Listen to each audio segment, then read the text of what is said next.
संतप्त मानस शांत हों जिनके गुणों के गान में, वे वर्धमान महान जिन विचरे हमारे ध्यान में। समय सार परमागम की 155वीं गाथा चलाना है। पुण्य पाप अधिकार चल रहा है। और पिछली गाथा में जयसेनाचार्य ने कहा था कि पुण्याधिकार समाप्त होता है, माने पुण्य के निषेध की दृढ़ता से जो गाथाएं थीं वो समाप्त हो गईं, इसलिए उसे पुण्याधिकार समाप्त होना वो कहते हैं। अब जब सवाल आता है कि पुण्य मुक्ति का कारण नहीं है तो मुक्ति का कारण क्या है, तो वो कहते हैं कि आत्मा का ये गाथा जो अपन ने पढ़ी 55वीं में कि जीवादि सदहरणम सम्मतम ते ही अधगमोड़ाणम रागादि परिहरणम चरणम एसोदु मोक्ष पहो। जीवादि के सिद्धांत रूप, उसके ज्ञान रूप और रागादि के परिहार रूप आत्मा का प्रणमन होना, ये वास्तविक सम्यक दर्शन, सम्यक ज्ञान और सम्यक चारित्र है और यही मुक्ति का मार्ग है। कल कही थी थोड़ी चर्चा कि अमृतचंद्राचार्य देव इस गाथा की टीका में ज्ञान को ही मुख्य करके बात करते हैं कि ज्ञान का श्रद्धान रूप परिणमना और ज्ञान का चारित्र रूप परिणमना और ज्ञान का ज्ञान रूप परिणमना, ये श्रद्धा ज्ञान चारित्र है। सीधी सच्ची बात तो ये है कि ज्ञान पर पदार्थों से अपने उपयोग को हटाकर आत्मा जब अपने में लगता है तो जो श्रद्धा गुण में निर्मलता होती है उसे ज्ञान का सम्यक रूप परिणमना कहते हैं। जो चारित्र गुण में निर्मलता होती है वे चारित्र का ज्ञान रूप परिणमना कहते हैं और ज्ञान में जो निर्मलता होती है उसे ज्ञान में परिणमित कहते हैं। सीधी सच्ची बात यह है कि एक आत्मा के आश्रय से ही सम्यक दर्शन ज्ञान चारित्र होते हैं। दो बातें बहुत स्पष्ट हैं कि जब हमें तीन चीज़ें गिनाई जाती हैं ना, तो ये तीनों हमें करना है, तो हमें ऐसा लगता है कि भैया श्रद्धा सम्यक दर्शन के लिए क्या करें और सम्यक ज्ञान के लिए क्या करें और सम्यक चारित्र के लिए क्या करें। तो हम बहुत स्पष्ट शब्द में जैसा समझते हैं कि श्रद्धान के लिए तो हमें 7 तत्व समझकर और उनका विश्वास करना पड़ेगा और ज्ञान के लिए हमें शास्त्रों का अच्छा अभ्यास करना पड़ेगा, गुरु मुख से बात को समझनी पड़ेगी। और चारित्र के लिए फिर मान लो निश्चय की भी बात है तो राग आदि को छोड़ना पड़ेगा, ऐसा उसे लगता है। और नहीं तो बाहर की अनुवृत्त महावृत्त ध्यान करना पड़ेंगे। ये जो हमारी वृत्ति है ये गाथा उस पर सीधा अटैक है। वो कहते हैं तीनों की प्राप्ति के लिए 3 काम करना ही नहीं है, एक ही काम करना है। और वो क्या करना है कि आत्मा का सही स्वरूप समझकर अपने ज्ञान को आत्मा का ज्ञेय बनाकर उसमें ही उसे जानते रहना है, तो इतना करना है। तो करना इतना है और होंगे उसी से 3। जैसे माने अभी कहें कि चारित्र में और श्रद्धा में अपन थोड़ा फर्क डालते हैं ना, ज्ञान का और श्रद्धा का तो एक सही हो गया कि हमने ज्ञान ने अपने अंदर में निर्णय किया, तो जो अपने आत्मा में अपनापन स्थापित किया, जो आत्मा को निज रूप जाना, ये हो गया सम्यक ज्ञान। और उसमें अपनापन स्थापित किया, ये हो गया सम्यक दर्शन। क्या फर्क है? निज रूप जाना कहो और चाहे निज रूप श्रद्धान किया, अपनापन स्थापित किया, तो ये तो वास्तव में बिल्कुल 2 चीज़ है ही नहीं, 2 कुछ करने की इसमें कुछ बात है ही नहीं। और ये है भी कि सम्यक साथ है ज्ञान हुए, ये दोनों एक साथ ही पैदा होते हैं। अब साथ तो सम्यक चारित्र भी होता है क्योंकि अनंतानुबंधी कसाई भी जाती है और उसमें भी शुद्धि होती है। फिर वो कहते हैं राग आदि परिहरणम, क्योंकि सम्यक दर्शन और सम्यक ज्ञान तो उसी क्षण पूर्ण हो जाते हैं, माने सम्यक पने की अपेक्षा। वैसी कमी, जैसे उपसम सम्मा दर्शन हुआ तो छायक समदर्शन होना ये कमी रह गई ना, और ज्ञान में भी अभी केवल ज्ञान होना है, लेकिन दोनों का सम्यकपना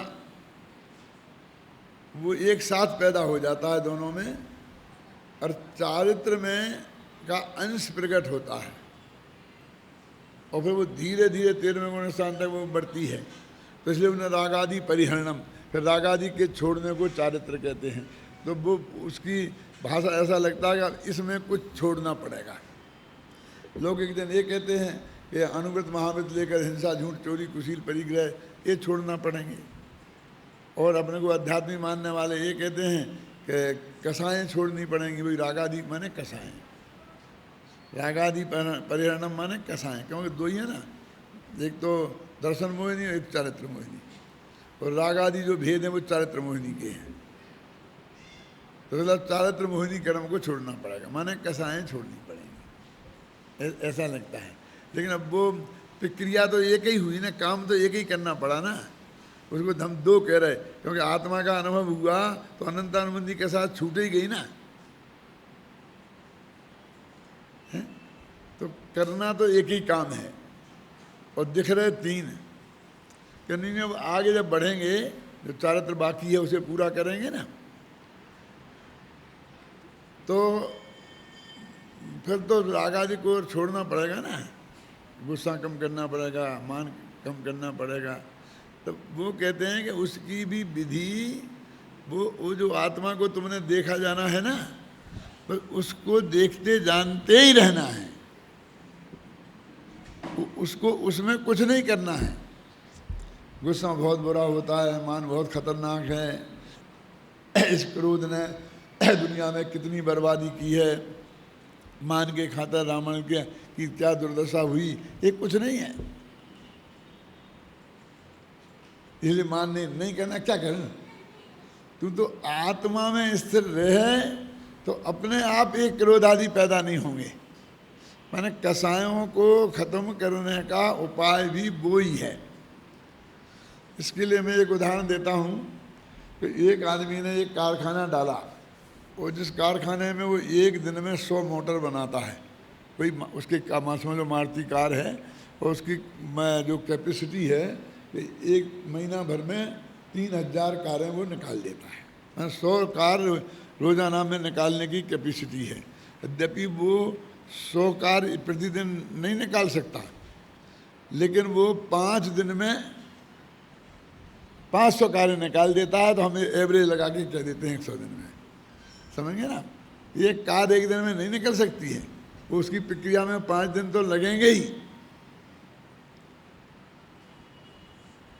अब वो ये कहता है कि हमको मार्केट में बहुत अच्छी चल गई हमारी गाड़ी, अब हमको ये जो हमें 100 रोज़ाना निकालते हैं और बिक्री मांग तो 1000 की है, 1000 भी हमारी रोज़ाना बने तो हम बिक्री में चली जाएगी, इतनी हमारी पहले से बुकिंग हो जाती ना। तो अब क्या करना है उसे? तब कहें अब कुछ नहीं करना है, क्योंकि जो उस कारखाना डालने के लिए रिसर्च करनी पड़ी थी, एक एक चीज़ नई खोजनी पड़ी थी, जगह चुननी पड़ी थी, मशीनें लानी पड़ी थी, उनको कैसे चलेगी, एक एक कदम पर उसके अंदर बहुत बातें आई थी। और अब तो सब की कुआई हैं, बस रिपीटिशन करना है। तो उन्हीं का मशीनों का ऑर्डर दे दो, वो आदमी आ जाएंगे, वही लगा देंगे, वो बन जाएंगे, वो एकदम मतलब अब समझिए ना, वो ही करना है। अब जो मात्रा बढ़ानी है तो अलग नया कुछ नहीं करना है। तो पहली जो वीतरागता पैदा करनी थी सम्यक दर्शन सम्यक ज्ञान के साथ जो पैदा हुई है, उसमें तो सारी प्रक्रिया अपनानी पड़ी थी। अब चारित्र का काम में अब क्या है? कुछ नहीं, बस अब उसी की मात्रा बढ़ा दो, कारखाना बढ़ा दो। तो मात्रा क्या बढ़ा दो? क्या तुमने क्या किया था बोलो?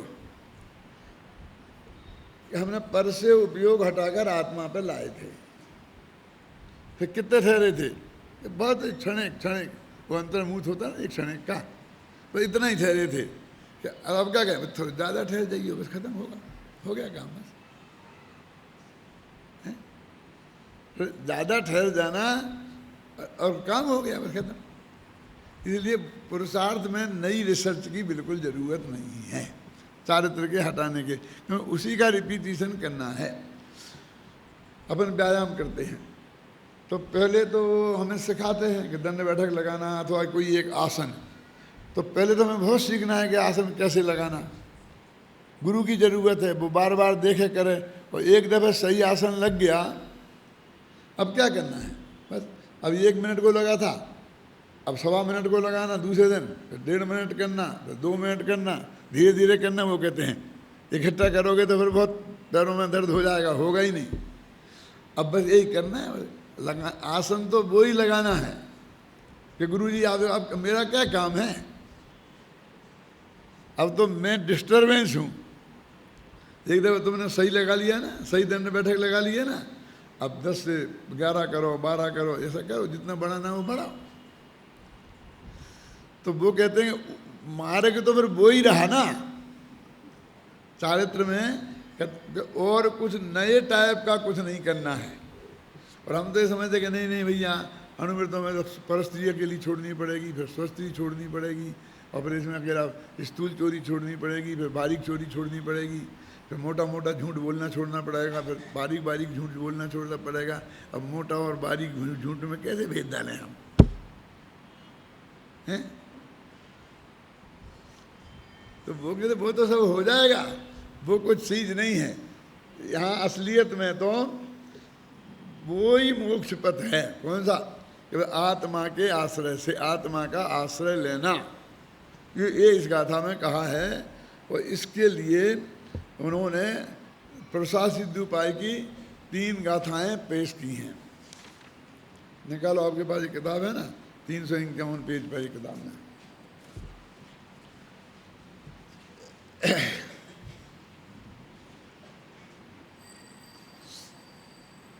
यह आचार्य जयसेन की उक्त टीका पर समयसार गाथा 13 एवं आचार्य अमरचंद कृत प्रसाद सिद्धि-उपाय नामक ग्रंथ में समागत सम्यक दर्शन, ज्ञान और चारित्र की परिभाषाओं की छाया विद्यमान है। लगता है आचार्य जयसेन ने उन्हीं के भाव को यहाँ प्रस्तुत कर दिया है। अब ये क्या गाथा, ये 3 जो गाथाएं हैं 22, 35 और 39 आएगी प्रसाद सिद्धि उपाय की। इन तीनों में अंत में एक शब्द है, बस देखो, आत्म रूपम तत्व, तीनों में है।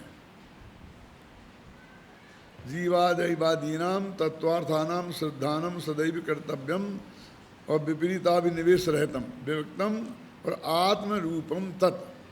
फिर दूसरे में ज्ञान में देखो आत्म रूपम तत्, फिर आत्म रूपम तत्। ये सम्यक दर्शन, सम्यक ज्ञान और सम्यक चारित्र आत्म रूप ही हैं। और वहाँ कहा था ज्ञान रूप है, ज्ञान का श्रद्धान रूप परिणमन। तो ये आत्म रूपम तत्व और ज्ञान का श्रद्धान रूप परिणमन, ज्ञान का ज्ञान रूप परिणमन और ज्ञान का चारित्र रूप परिणमन, इन दोनों का एक ही अर्थ है। असली कहते हैं देखो, पहले अपन को निश्चय कठिन दिखता है और व्यवहार सरल दिखता है। वास्तव में निश्चय बहुत सरल है और व्यवहार बहुत कठिन है। क्यों? कि उसमें तो ये बताएंगे कि ये 5 अनुवृत्त लो, फिर उसमें स्थूल झूठ छोड़ो। अब स्थूल झूठ क्या है और स्थूल झूठ क्या है, तो उसी परिभाषा करें तो अब हम बताएंगे कि जिससे तुम्हें सजा मिल जाए वो स्थूल झूठ है, और जिस झूठ से सजा तो नहीं मिले लेकिन नैतिकता भंग हो जाए वो सूक्ष्म झूठ है। ये मोटा अंतर आपने कभी ख्याल में किया? ऐसा क्या है? ये 5 पाप छोड़े, मोटे मोटे छोड़े और छोटे छोटे छोड़े। तो ये मोटे मोटे और छोटे छोटे क्या होते हैं कि दूसरे की जेब में से पैसा चुराना ये बड़ा झूठ है। क्यों? क्योंकि इससे जेल में जाना हो सकता है। और पति की जेब में से रुपये चुराना ये छोटा झूठ है, क्योंकि इससे जेल में नहीं जाना पड़ेगा। होता तो दोनों ही है। अब पैसे की चुराने की क्रिया तो एक से ही है ना, क्यों? तो इसमें छोटा और मोटा क्यों? तो 2 चीजें होती हैं, एक राजदंड और एक समाज दंड। जो राजा जो दंड देता है वो बड़ा अपराध है, जो समाज दंड देती है वो छोटा अपराध है। जो राजा जो दंड देता है उस काम को बोलते हैं शास्त्रीय भाषा में अन्याय, और समाज जिसका दंड देती है उसे बोलते हैं शास्त्रीय भाषा में अनैतिक। अंदर समझे ना, क्योंकि गवर्नमेंट न्याय का पालन कराती है और समाज नीति का पालन कराती है। वो कहती है नैतिक नहीं है। जैसे कि मैं आपको बताऊं, अब इसका अंतर समझने के लिए बहुत सरल उपाय है कि गवर्नमेंट का कानून ये कहता है कि कोई लड़का लड़की अपनी राजी से भाग गए और उनने राजी से ही स्त्री पुरुष जैसे संपर्क भी स्थापित कर लिए, तो अदालत उन्हें कोई सज़ा नहीं देगी। पेश कर दोगे, वो कहेंगे हाँ। यदि कोई ये कहेगा कि इसने मेरे से ज़बरदस्ती की तो ही उसे सज़ा मिलेगी। यदि ये सिद्ध हो गया कि ये दोनों अपनी राजी से भागे थे और दोनों बालिग हैं, समझेंगे ना आप, तो फिर कोई सज़ा नहीं है। इसका मतलब वो अन्याय उसको मानते, ज़बरदस्ती को अन्याय मानती है। राजी से कोई कुछ करे वो नहीं। अब समाज दंड देगी कि ये पड़ोसी की लड़की को लेके भाग गया, ये तो वो क्या अनैतिक है। क्यों? अपनी चाचा की लड़की को लेके भाग गया, ये तो महा अनैतिक है। लेकिन वो यदि वो देखो चाचा की लड़की को लेके भाग जाए लेकिन दोनों राजी से भागे हों तो अदालत दंड नहीं देगी। क्यों? लेकिन समाज कहे कि बहुत अन्याय हो गया, बहुत अनर्थ हो गया, गजब हो गया, गजब हो गया हैं, इसीलिए करो। अब वो तो समझेंगे ना, तो एक अनैतिक हुआ, एक हुआ अन्याय। अब ऐसे ही पांचों पापों पर लगाना और खोजना। अब इसको उदाहरण दूँ ना कि दक्षिण भारत में मामा की लड़की से शादी करना और भांजी से शादी करना नैतिक है और उत्तर भारत में अनैतिक है। अब उत्तर भारत में समाज उसका दंड देगी और दक्षिण भारत में समाज उसका दंड नहीं देगी। क्या समझिए ना अभी? और गवर्नमेंट का कानून तो सारे हिंदुस्तान को एक ही है। वो कहते हमें कुछ लेना देना नहीं है, दोनों राजी हैं तो ख़त्म, और राजी नहीं है ज़बरदस्ती हुई है तो दंड, और नहीं तो कोई नहीं, हमें कोई मतलब नहीं है। क्योंकि नीति का पालन समाज करवाती है और न्याय का पालन गवर्नमेंट कराती है। देखो गवर्नमेंट के पास दंड देने की सत्ता है और समाज के पास वास्तव में आज तो सत्ता है नहीं। ये पंचायतों पे और केस चल जाते हैं, क्योंकि यदि कोई पंचायत ऐसा डिसीजन दे दे, क्यों, तो फिर वो जाके अदालत में केस कर देते हैं तो सरपंचों को हथकड़ी पड़ जाती हैं। कि साहब ये दोनों लड़का लड़की गए थे और इनको बिल्कुल जाति बाहर कर दो, कि निकाल दो, कि इनको मार डालो, कि इनको फांसी पे दे दो, तो फिर वो बचेंगे नहीं। वो तो कहेंगे अपने राजी से गए थे ना, तो तुम्हें कुछ करने का अधिकार नहीं था, तुमने क्यों इसमें अरंगा लगाया बीच में, उल्टा तुमने उनको परेशान किया, इसका अपराध का दंड उन्हें और मिलेगा। तब अब वो तो कानूनन तो अधिकार नहीं है, लेकिन हमारी एक सामाजिक दंड व्यवस्था है ना, कि हम सामाजिक बहिष्कार तो कर ही सकते हैं ना। हम कह सकते हैं हम 100 आदमी का समाज है, अब वो आदमी इससे कोई बोलेगा नहीं, तो ये बहुत बड़ा दंड है कि उसका कोई समाज बोलेगा ही नहीं, तो वो उस दंड से तो बहुत घबराता है आदमी। तो समाज इस प्रकार के दंड के माध्यम से अपने नैतिक नियम का पालन कराते हैं, और ज्यों ज्यों वो ढीला पड़ता जाता है त्यों त्यों वो पालन नहीं भी होता है। तो यहाँ आचार्य कह रहे हैं निश्चय, कि निश्चय में तो कुछ कर वास्तव में एक आत्मा का आश्रय तुमने किया और अनंत गुणों में शुद्धि पैदा हो जाएगी। अनंत अनंत की जो कहने की बातें हैं भाई, 5-7 गुण हैं जो साथ हाथ में बता रहे थे ना अपने, क्या नाम, समझ जी, विकृति सब गुणों में थोड़ी है। अस्तित्व गुण वस्तित्व गुण इनमें कोई विकृति हुई नहीं है, होती ही नहीं है, हो ही नहीं सकती है। फिर मेयत्व गुण में कौन सी विकृति होगी? ज्ञान दर्शन चारित्र सुख वीर ये जो गुण हैं कुछ लिमिटेड बहुत, पर उनमें ही विकृति होती है। अब बस वो शुद्ध हुए तो सब शुद्ध हैं, और वो अशुद्ध हुए तो सब अशुद्ध हैं। क्यों कि बाकी में होने जाना तो कुछ है नहीं भाई, इनकी अशुद्धि की, क्योंकि अखंड आत्मा में जो है ना, यदि एक श्रद्धा गुण में मिथ्या दर्शन हुआ तो पूरा ही आत्मा मिथ्या दृष्टि है, तो हर गुण मिथ्यात्व से भरा हुआ हो गया। हर गुण में मिथ्यापना आ गया, वास्तव में कि हर गुण में तो मिथ्यापना होता नहीं। तो कितनी सीधी और सरल बात है कि तेरे को अकेला आत्म सन्मुख परिणाम करना है, आत्म रूपम तत्, और बाकी सब धर्म ऑटोमेटिक होते चले जाएंगे।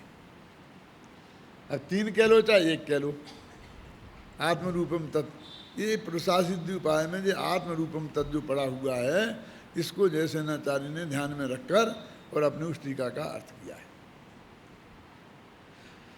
अब व्यवहार में गिनाएंगे तो फिर एक चीज़, फिर एक अणुव्रत, फिर उसके 5 भावनाएं, फिर उनके एक के 5 अतिचार, हाँ, और फिर पर विवाह करना, क्या ना। अब पर विवाह करना माने क्या? वो अकेले अपनी शादी कर सकता है, दूसरे की शादी नहीं कर सकता है। कि बाल बच्चों की करेगा कि नहीं करेगा? क्यों? तो वे स्वाहें के पर, बोलो पंडित, क्या ना वीरेंद्र ना, क्या स्वाहें के पर, स्त्री पुत्र बाल बच्चे स्वाहें के पर। समझ में आ रहा क्या कह रहा हूँ मैं? वे स्वाहें भाई साहब, क्योंकि उनकी शादी वो कर सकता है, वो अतिचार नहीं है। और पड़ोसी के बच्चे की शादी करे वो अतिचार है। देखो, अपनी लड़की लड़के की शादी की चिंता करना, यहाँ वहाँ कोशिश करना, वो अनुवृत्ति के लिए अधिकार है, दोष नहीं है वो उसके लिए। लेकिन वो पड़ोसी की मुफ्त में ही चिंता करता फिरे, ख्याल में आया ना? तो आदत ही होती कुछ लोगों की, सारे गांव का ठेका लेके बैठ के, इसका उससे मिला देना, उसका उसको मिला देना, इससे इसके अपने 10-5 टीपना अपनी जेब में ही रखे रहते हैं कुछ। आचार्य कहते कि नहीं, क्यों? कि ये तो उसकी मजबूरी है, कौन करेगा उसकी? ब्रह्मचर्य व्रत तो लिया नहीं है, तो बच्चे तो होंगे। अनुव्रत लिया है ना, बच्चे तो होंगे, तो दूसरा कौन करेगा? खुद ही करना पड़ेगी ना। तो देखो, अनुव्रत में दूसरे की बेटी की शादी की चिंता करने का निषेध है, और अपनी बेटी की शादी की चिंता करने का निषेध नहीं है। अब जिनने ब्रह्मचर्य ले लिया, अब उनकी अपनी तो होने का सवाल ही नहीं है। क्यों? अब दूसरे की, अरे भाई वो तो ब्रह्मचर्य अनुव्रत वाला ही दूसरे की नहीं कर सकता था, तो तू कैसे करता फिर रहा है? और तो ब्रह्मचर्य महाव्रती वाले ही कर रहा है। अभी हमारे दिगंबरों में तो नहीं, लेकिन हमने सुना है कहीं कहीं श्वेतांबरों में कि वो महाराज ही सबकी शादी करा दे। वे कह रहे हैं तुम्हारी लड़की की शादी करना, वो कुछ मना नहीं कर सकते, उन्हें करना ही पड़ेगा। क्या हो गया? क्या कह रहे? देखो, मेरे को सुनता नहीं हूं मैं, अभी सुनाने की आदत जिंदगी में सुना ही सुनाया है ना, सुना नहीं है। 12-13 वर्ष की उम्र से सुनाना शुरू किया है, हैं? तो जब तक गला खराब नहीं हो, रोजाना सुनाना ही पड़ता है। ससुराल भी जाऊं तो वहाँ भी सुनाना पड़ता है, एक दिन का भी आराम नहीं मिलता। जैसे महिलाएं हैं ना, वे कहीं भी जाएं, लेकिन रसोई तो उन्हें संभालनी ही पड़ेगी, इससे नहीं बच सकती हैं। ऐसी हमारी हालत है। तो सुनाने की इतनी होगी, सुनने की बात नहीं रह गई।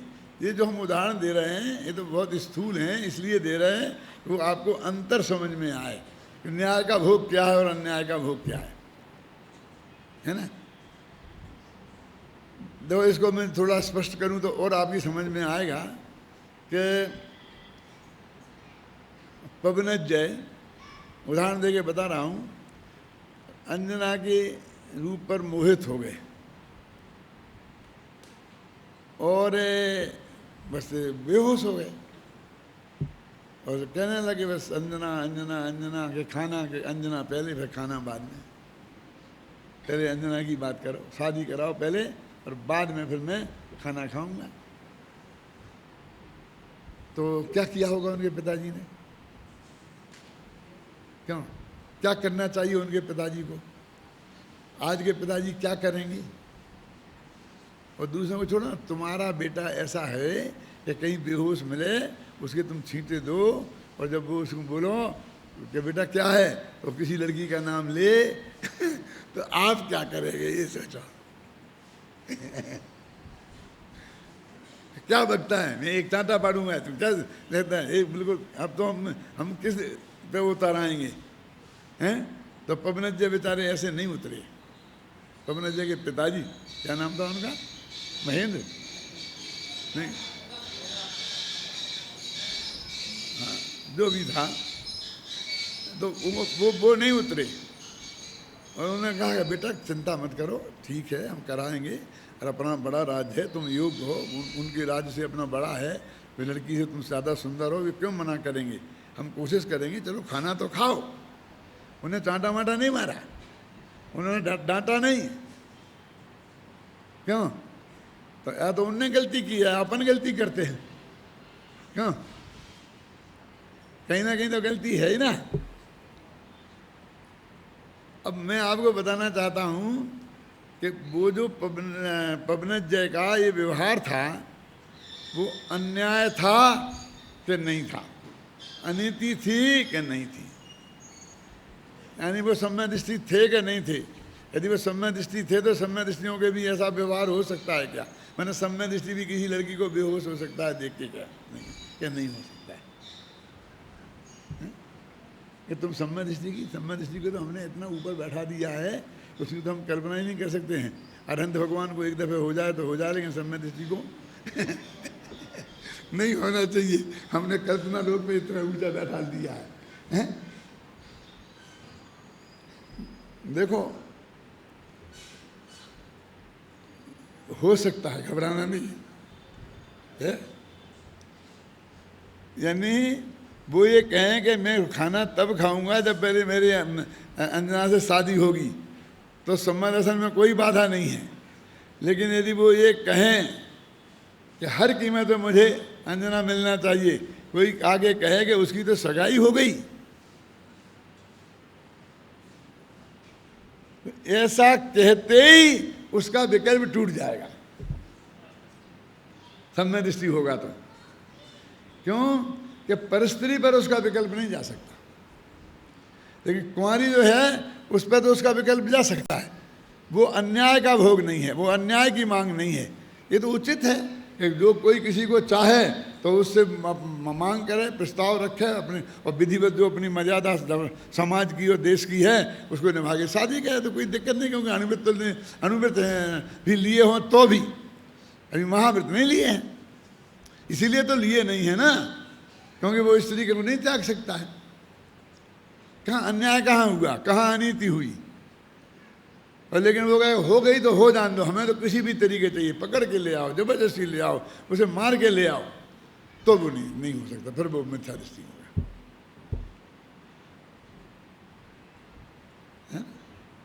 अपहरण करके नहीं ला सकता।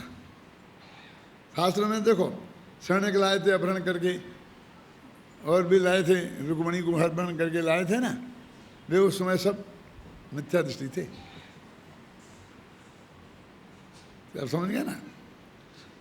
वो लाएगा तो विधि पूर्वक ही लाएगा, उसको विकल्प विधि पूर्वक लाने का ही होगा, समझ गए ना?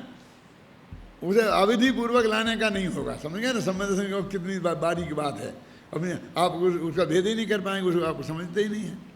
वो ये कह रहा है बार बार कि शादी शादी शादी शादी, उससे शादी करूंगा, नहीं करूंगा तो मैं रह जाऊं। वो ये नहीं कह रहा कैसे ही पकड़ के ले आओ तुम, तो जो भी हो जो होगा, ऐसा नहीं कह रहा है। उसकी स्वीकृति पूर्वक। और उसके बाप भी ये नहीं कह रहे हैं, वे भी सम्य दृष्टि हैं, वे भी कह रहे हैं हमें समझाएंगे, उन्हें बुलाएंगे कि ऐसा नहीं कि नहीं मानेगा तो हम चढ़ाई कर देंगे, जबरदस्ती उठा लाएंगे, ऐसा नहीं। आप समझिए ना, मतलब ये मर्यादा है उसमें।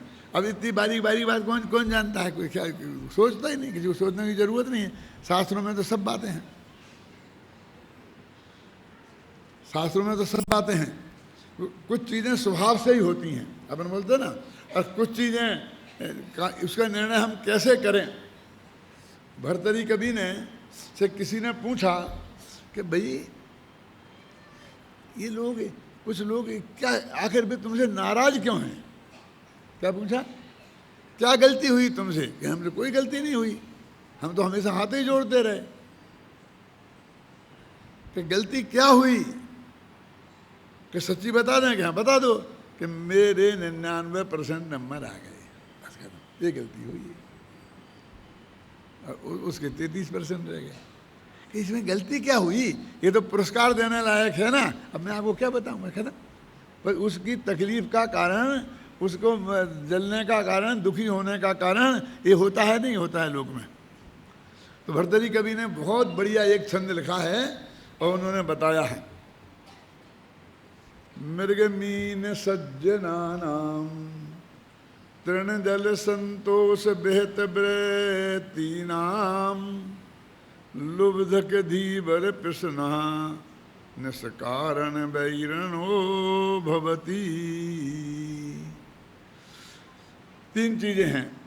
कौन कौन? मृग माने हिरण, मीन माने मछली, और तीसरे सज्जन। तीन चीजें हैं। कौन कौन? मृग, हिरण, मीन, मछली और सज्जन। अब इनके कैसे हैं ये तीनों? इनकी थोड़ी परिभाषा। कि तृण जल संतोष बेहत वृत्ति नाम। क्या जो हिरण है वो तो घास में, तिनके में ही इसकी वृत्ति संतोष है। तिनके मिल जाए खाने को खुश। और मछली पानी में ही संतुष्ट है। और सज्जन संतोष में ही संतुष्ट है। देखो क्या लिखा? मृग मीन सज्जनानाम तृण जल संतोष बेहत वृत्ति नाम। जिनकी वृत्ति कैसी है? एक की घास, दूसरे की पानी और तीसरे की संतोष। हमें तो ये सब बात में संतोष है, हमें कोई ये संतोष नहीं है। लेकिन आज जली कटी रोटी मिली थी ना, हमें तो संतोष है। अब इतने लोगों की है तो दो चार रोटी तो जल ही जाएंगी। क्या ठीक है रे? लेकिन उन्हें जो जली कटी सुनाई थी ना, वो तो ठीक नहीं है ना। उसमें तो गुस्सा आएगा ही ना। जली कटी रोटी खा लेंगे, लेकिन कोई जली कटी सुनाए तो बर्दाश्त नहीं करेंगे। कि देखो इतनी भीड़ होती है, वे भी परेशान हो जाते हैं, तो गुस्सा आ ही जाता है, सुनाई देते हैं। इसका नाम है संतोष में संतोष। उनको असंतोष का कहीं कारण दिखाई नहीं देता है। वो सारी परिस्थितियां दिखती हैं। क्या? तृण जल संतोष बेहत वृत्ति नाम। अब लुब्धक धीवर प्रसुना। लुब्धक माने शिकारी, और धीवर माने, धीवर तो समझते हो ना, मछली पकड़ते हैं वो। और दुष्ट लोग निष्कारण वैरणो भक्ति, ये बिना मतलब के शत्रु होते हैं। इनसे क्यों पूछते हो क्या कारण है, क्या कारण है, क्या का झगड़ा हो गया, क्या क्या झगड़ा, तुमने क्या बिगाड़ा उनका, तुम्हारे पीछे क्यों पड़े हैं? लड़कियों के पीछे नालायक लड़के पड़ते हैं, तो उन लड़कियों ने क्या बिगाड़ा होता है उनका? निष्कारण वैरणो भवती। अब ये निष्कारण को, कारण के बिना तो कार्य होता ही नहीं। अब इस सिद्धांत को लागू करो, फिर निष्कारण शत्रु कैसे हो सकते हैं? तीन समझ में तो आए, तीन। तो वो कहते हैं कि उनका ऐसा स्वभाव ही है। जब निष्कारण कहते हैं तो ये उनका स्वभाव ही है, मानो उपादान के योग्यता ही ऐसी है। यानी वो अकारण नहीं है, वो असली कारण है। क्या? कि दुष्टों का स्वभाव ही ऐसा है, वो शिकारियों का स्वभाव ही ऐसा है, धीमरों का स्वभाव ही ऐसा है कि मछली को पकड़ेंगे। उनके लिए कोई कारण की जरूरत नहीं है कि मछली उनके बाप का कुछ बिगाड़े तब भी पकड़ें। ऐसे हिरण का शिकार करेगा शिकारी तो हिरण कुछ उसका बिगाड़ा तो करेगा, नहीं तो नहीं करेगा, ऐसा नहीं है। ऐसे ही सज्जन का दुष्टता करे उसके पीछे, इसके लिए जरूरी नहीं है कि सज्जन कोई गलती करे ही। वो निष्कारण वैरणो भवती, माने उन उपादानगत योग्यता ही ऐसी है, उनका स्वभाव ही ऐसा है कि वो तो ऐसा ही होगा कि तुम कांटे डाल झाड़ी में से उसका फल तोड़ने की कोशिश करोगे तो जो टेढ़ा कांटा है वो तुम्हारे शरीर में छिदेगा। तो क्यों छिद गया वो? हमने क्या बिगड़ा था? कांटे को तो हम छूना भी नहीं चाहते थे, हम तो फल तोड़ना चाहते थे। क्यों? कि नहीं वो तो कांटा तो छिदेगा ही, उसमें कोई कारण का नहीं, उसे उस फल से बहुत प्रेम है और तुम उसका फल चुरा रहे इसलिए छिद गया है क्या? कोई ऐसा कारण है क्या? कि वो तो अकारण ही ऐसा करता है, वो बात मैंने बताई है। देखो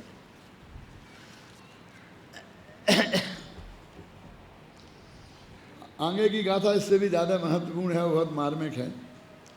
देखो कि यदि ऐसा है तो फिर सच्चा मोक्ष का कारण कहते अतः परमार्थ मोक्ष हेतु अन्यत कर्मम प्रतिषेधयति, कि कहते हैं मोक्ष के सच्चे कारण में कोई भी कर्म कारण हो ये संभव ही नहीं है, हम सारे कर्मों का निषेध करते हैं। जो क्या लिखा ना,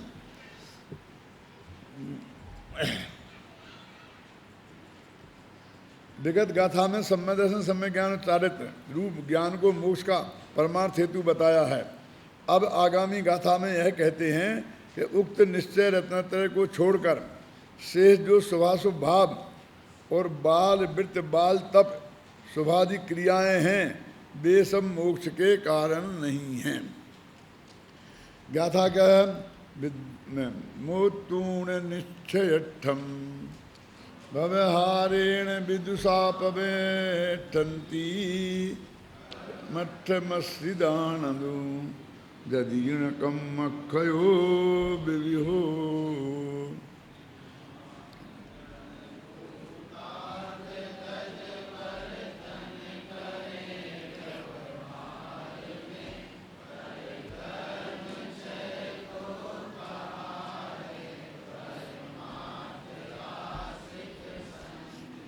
ये गाथा ऐसी है कि ये गाथा और 11वीं गाथा समय सार की 11वीं और 156वीं गाथा, इसमें जयसेनाचारी ने दो दो अर्थ किए हैं। क्या वहाँ की तो अभी नहीं करते अपन चर्चा, तो ये तो क्या किए लिखा ना, उसमें वहाँ ये लिखा कि निश्चय नए भूतार्थ है और व्यवहार में अभूतार्थ है, ऐसा लिखा कि नहीं लिखा? और जयसेनाचार्य ने एक अर्थ तो यही किया हमचंद का, और दूसरा क्या किया कि निश्चय नए भी दो प्रकार का है, भूतार्थ और अभूतार्थ के भेद से, और व्यवहार नए भी दो प्रकार का है, भूतार्थ और अभूतार्थ के भेद से, ऐसा भी अर्थ किया है? और ऐसा ही इसमें है, क्या लिखा है? मोतूण निश्चयठम व्यवहारेण विदुषा पवठन्ति, कहते हैं निश्चय को छोड़कर, निश्चय अर्थ मन पदार्थ को छोड़कर, मन भगवान आत्मा को छोड़कर विद्वान लोग व्यवहार में प्रवृत्ति करते हैं, है ना? विदुषा माने विद्वान लोग व्यवहारेण प्रवृत्ति, व्यवहार में प्रवृत्ति करते हैं। और नीचे की पंक्ति में क्या है? लेकिन कर्मों का क्षय तो आत्मा का परमार्थ का आश्रय करने वाले संतों के ही होता है। इसको हमारे मुनिगण लोग खूब ऐसा दिखाते हैं, देखो साफ लिखा, ये विद्वानों का कर्म का क्षय नहीं होगा, अकेले संतों का वो मुनिराजों को ही होगा, ये लिखा ना क्लियर। देखो पढ़ो गाथा को, आपके में पूरा लिखा ना कि विद्वान परमार्थ तज मोतूण निश्चयठम व्यवहारेण विदुषा पवठन्ति, व्यवहार से विद्वान लोग प्रवृत्ति करते हैं, और लेकिन मोक्ष की प्राप्ति तो निश्चय नय का आश्रय करने वाले संतों को ही होती है। अब एक वहाँ कह दिया संत, तो एक संत है, मुनिराज हम संत हैं, और विद्वान माने तुम और मुनिराज माने हम, ऐसा अर्थ हो गया है ना। लेकिन एक जयसेन को बर्दाश्त नहीं हुआ, जबरदस्ती विद्वानों को बेवकूफ़ बना रहे। कोई विद्वान भी ऐसा नहीं हो सकता है कि वो निश्चय नय का आश्रय करे हैं, और कोई मुनिराज भी व्यवहार नय के आश्रय में हो सकते हैं। तो उन्होंने क्या मालूम क्या किया इसका अर्थ। फिर देखो मैं पढ़ता हूँ, पढ़ने से समझना, मेरे विद्यार्थियों से तो मैं अपेक्षा करता ही करता हूँ। मोतूण निश्चयठम व्यवहारेण विदुषा पवठन्ति, ध्यान में आया कि नहीं आया? व्यवहारेण एकदम, और व्यवहारेण ना को अलग कर दो। यदि ये ना को अलग छापें और व्यवहारे अलग छापें तो उसका अर्थ क्या हो जाएगा कि निश्चय को छोड़कर विद्वान लोग व्यवहार में परिवर्तन नहीं करते हैं। क्यों? ऐसा अर्थ हो जाएगा, एकदम एकदम उल्टा अर्थ हो जाएगा। अब एक क्या चक्कर है इसमें, मैं विद्यार्थियों को बता रहा हूँ, आप लोग आराम करना, समझ लो तो बहुत अच्छी बात है। ये व्यवहारेण ये तृतीया है, तृतीया माने करण कारक है, और व्यवहारे ये अधिकरण है, मैंने सप्तमी विभक्ति लगी है, व्यवहारे में सप्तमी लगी है और व्यवहारेण में तृतीया लगी है, समझ गए? एक में करण कारक है और एक में अधिकरण कारक है। ये दो अर्थ हो सकते हैं कारक। तो कहते व्यवहारे ना प्रवृत्ति, व्यवहार में प्रवृत्ति नहीं करते हैं, और व्यवहारेण प्रवृत्ति, व्यवहार पूर्वक प्रवृत्ति करते हैं, व्यवहार के द्वारा प्रवृत्ति करते हैं, ऐसा अर्थ निकलता है। अब नीचे की पंक्ति से कैसे सेट होगा कि विद्वान लोग व्यवहार में प्रवृत्ति करते हैं और निश्चय के आश्रय रहने वाले संतों के कर्म का क्षय होता है। तो वो उनने कैसा अर्थ बैठाया मालूम कि विद्वान लोग माने संत विद्वान, ऐसा लगा ना जरा, समझे ना, संत विद्वान व्यवहार में प्रवृत्ति नहीं करते हैं, क्योंकि कर्म का क्षय तो निश्चय के आश्रय रहने वाले विद्वान संतों के होता है। समझे ना, मैंने संत और विद्वान को दो जगह अलग अलग खड़ा नहीं किया, क्योंकि संत भी तो विद्वान हो सकते हैं और विद्वान भी तो संत हो सकते हैं ना, आप समझिए ना। जैसे अपने कहते पंडित भी सेठ हो सकता है और सेठ भी पंडित हो सकता है। ये मुफ्त में ही इनकी दो पार्टियां अलग खड़ी करने से क्या फायदा है? मैंने संत और विद्वानों में भेद करना ये अच्छी बात नहीं है, क्योंकि संत का विद्वान नहीं होते हैं और विद्वान का सज्जन नहीं होते हैं, ये ऐसा अर्थ है। बहुत पहले मैंने इसे भोगा था, जब मैं करीब मेरी शादी नहीं हुई थी उसके पहले की घटना है। मैं पारोली में एक जैन मिडिल स्कूल में हेडमास्टर था और बड़े दादा भीलवाड़ा में, आपकी मामा है नाना है कौन है, उनके यहाँ स्कूल में अध्यापक थे, ये पढ़ाते।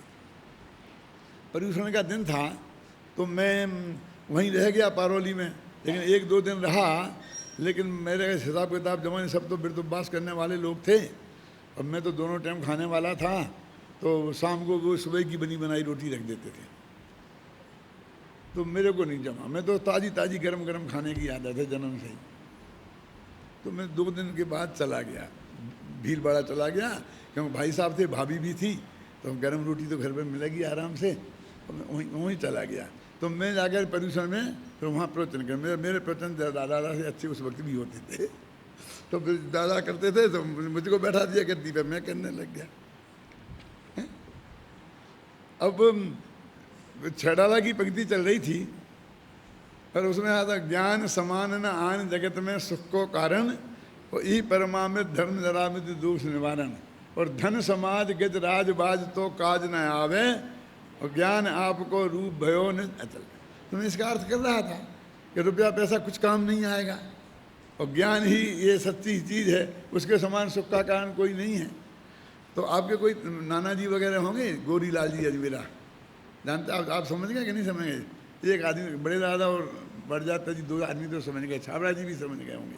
ये गोरी लाल जी अजमेरा थे, बहुत तेज नेचर के थे, अच्छे धर्मात्मा थे, और इनके नाना जी थे, रहे होंगे वो हैं, तो वो बहुत गर्म नेचर के थे।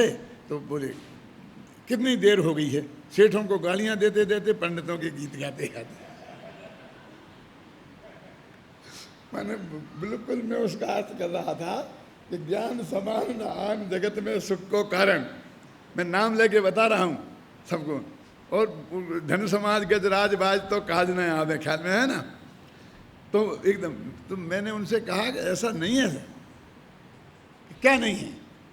तो मैंने कहा कि आप क्या समझते हैं, क्या आप विद्वान सेठ नहीं हो सकते? क्या सेठ विद्वान नहीं हो सकते? अरे यहाँ तो ज्ञान की प्रशंसा और धन की निंदा है। सेठों की निंदा नहीं है और पंडितों की प्रशंसा नहीं है। क्या है? यहाँ पंडित सेठ है कहाँ? यहाँ तो ज्ञान समान न आन, ऐसा लिखा ना, ज्ञान की बात है। और धन समाज के राजवाज तो इसकी बात है। तो जब मैंने ऐसा भेद बताया ना कि ये नहीं है और मैं तो इस संत का अर्थ कर रहा हूँ, तो एकदम बोले हाँ रहने दो, हम सब समझते हैं, तुम्हारे बराबर तो हमारे नाती खेलते हैं। समझ में आई ना? माने वो सचमुच मेरे दादाजी की उम्र के थे।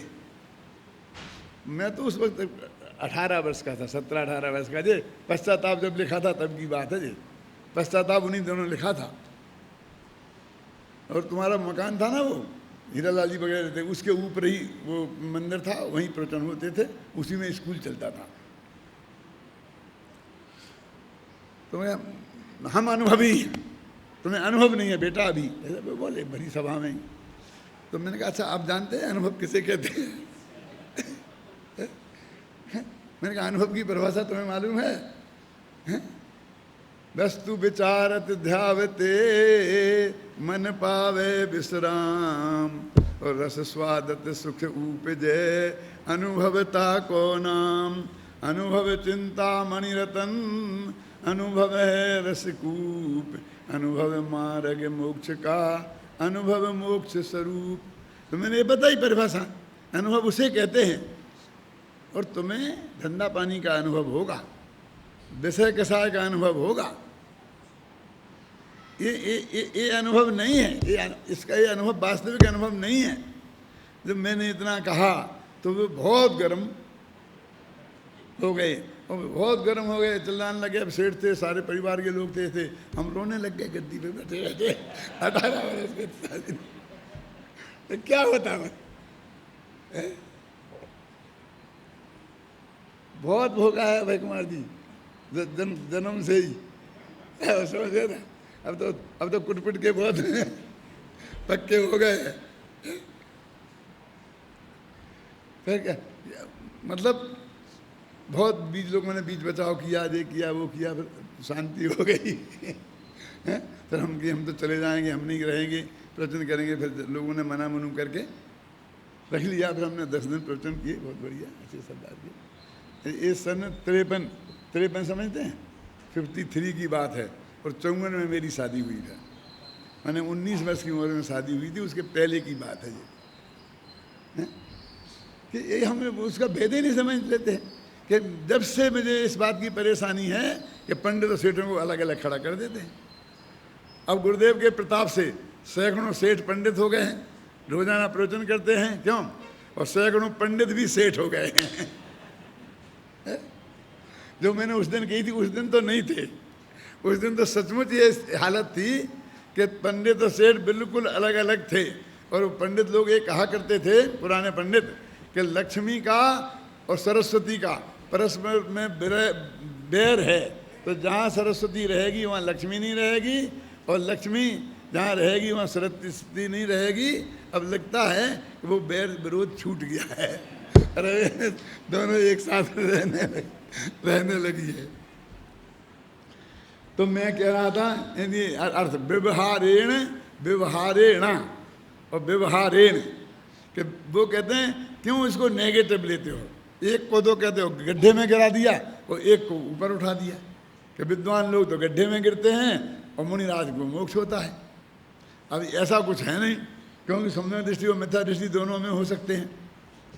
तो उनने जयसेनाचार्य ने ये अलग अर्थ किया 300 वर्ष बाद कि अब वो नीचे की पंक्ति से कैसे मिला है। तो उन्होंने क्योंकि लगा दी बीच में। विद्वान लोग व्यवहार में प्रवृत्ति नहीं करते हैं, क्योंकि मुक्ति तो निश्चय के आश्रित रहने वाले संतों की होती। संतों माने विद्वानों के। अब वो एक ही शब्द पकड़ो दोनों जगह। वो कहते संत भी विद्वान और विद्वान भी संत, माने दोनों को एक अर्थ में लो और ऐसा अर्थ करो, क्योंकि जब आत्मा के आश्रय से माने निश्चय के आश्रय से मुक्ति होगी तो विद्वान लोग व्यवहार में क्यों प्रवृत्ति करेंगे। ऐसा अर्थ इसमें किया है। ये सब नीचे इसमें सब लिखा है, देखो कहाँ। विद्वान लोग निश्चय नय के विषयभूत निज भगवान आत्मा रूप परम अर्थ को छोड़कर व्यवहार में प्रवृत्ते हैं। किंतु कर्मों का नाश तो निज भगवान आत्मा रूप परम अर्थ का आश्रय लेने वाले यतीश्वरों के ही कहा गया है। देखो,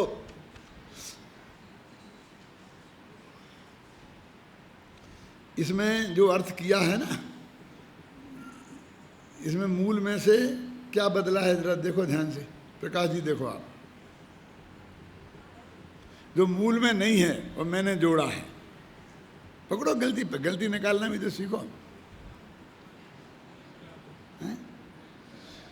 विद्वान लोग निश्चय नय के विषयभूत, मतलब निश्चय नय के ही है, और हमने निश्चय नय के विषयभूत निज भगवान आत्मा रूप परम अर्थ को छोड़कर हमने वो निश्चय का अर्थ भी कर दिया कि निश्चय नय का विषयभूत जो पदार्थ है भगवान आत्मा, उसका नाम निश्चय नय है, और उसे छोड़कर।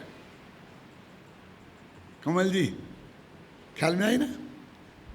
वो निश्चय को छोड़कर था, लिखा था अकेला, तो निश्चय की हमने ये व्याख्या कर दी उसमें नीचे, जबकि दूसरी जगह नहीं मिलेगी आपको। तो आपको पता नहीं पड़ेगा क्या हुआ और क्यों ये अर्थ समझ में आ रहा, वहाँ के क्यों नहीं आ रहा। वहाँ ऐसा कि निश्चय नय के को छोड़कर व्यवहार में प्रवृत्ति हैं, बस गाथा में तो ऐसा लिखा। और हमने कहे निश्चय नय माने निश्चय नय के विषयभूत जो भगवान आत्मा है उसी, ऐसा।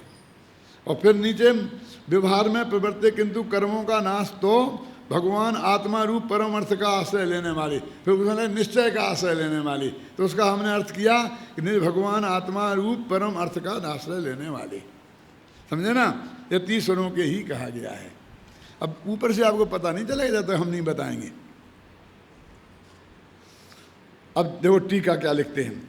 कुछ लोग मोक्ष के पारमार्थिक हेतु से भिन्न जो व्रत तपादि शुभ कर्म हैं, देखो कितना साफ शब्द लिखा है।